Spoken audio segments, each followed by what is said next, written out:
Salam damai sejahtera dalam Tuhan Yesus Kristus. Berjumpa kembali dengan Renungan Suara Gembala hari ini. Mari kita bersyukur kepada Tuhan di dalam doa.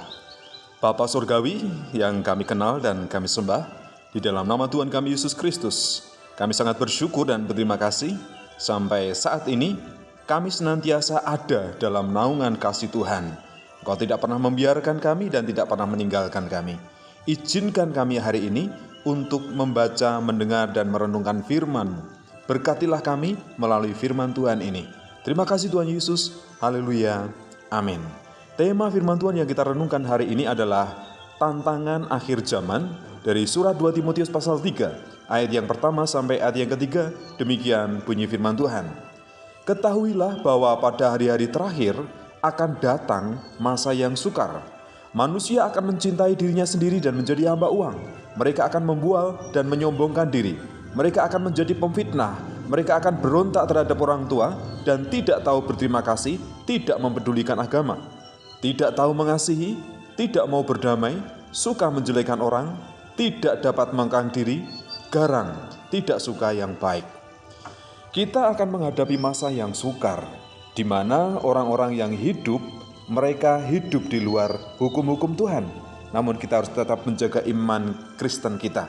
Karena banyak manusia akan menjadi egois, hanya memikirkan diri sendiri, hanya memikirkan kepentingannya diri sendiri. Dan kita tidak boleh seperti itu. Kita harus peduli kepada orang lain, peduli kepada sesama. Memikirkan keperluan diri sendiri itu penting, tetapi tidak kemudian mengabaikan orang lain. Apalagi ketika kita berhadapan dengan fasilitas umum, kepentingan umum, kita harus dapat menempatkan diri dengan baik. Kemudian yang kedua, banyak orang juga akan menjadi materialistis, berpikir untuk mencari uang dan keuntungan, menjadi hamba uang. Jadi obsesi dalam hidupnya hanya untuk mencari harta benda. Tetapi saya dan saudara harus menjauhi sifat-sifat dan karakter seperti ini.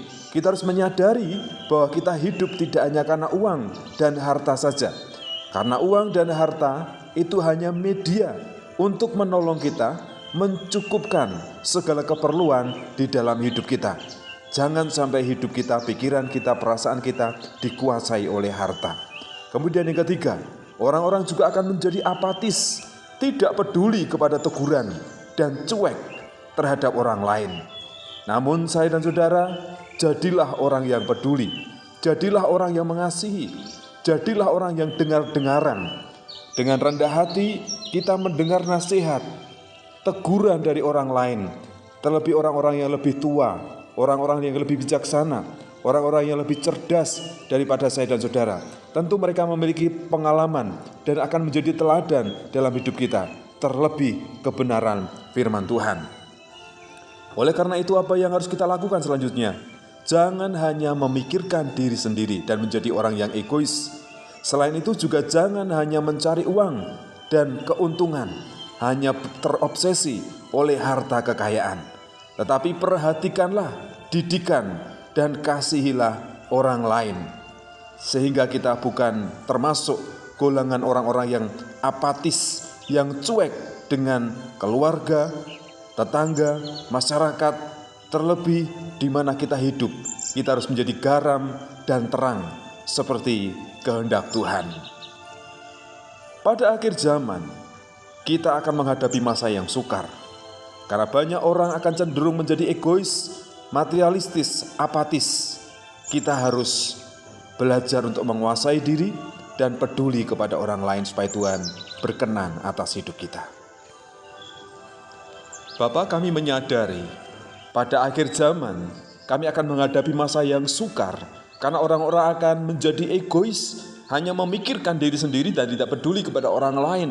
Banyak orang akan menjadi hamba uang, terobsesi oleh harta dan benda. Tetapi kami anak-anak Tuhan, kami tidak akan hidup dengan cara demikian.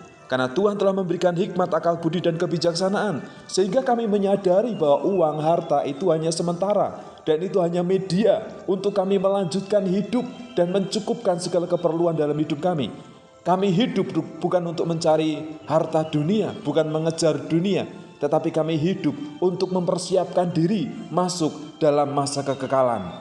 Kalau orang-orang mereka menjadi apatis, tidak mau ditegur, tidak mau rendah hati. Tetapi kami anak-anak Tuhan harus menjadi teladan dalam kerendahan hati.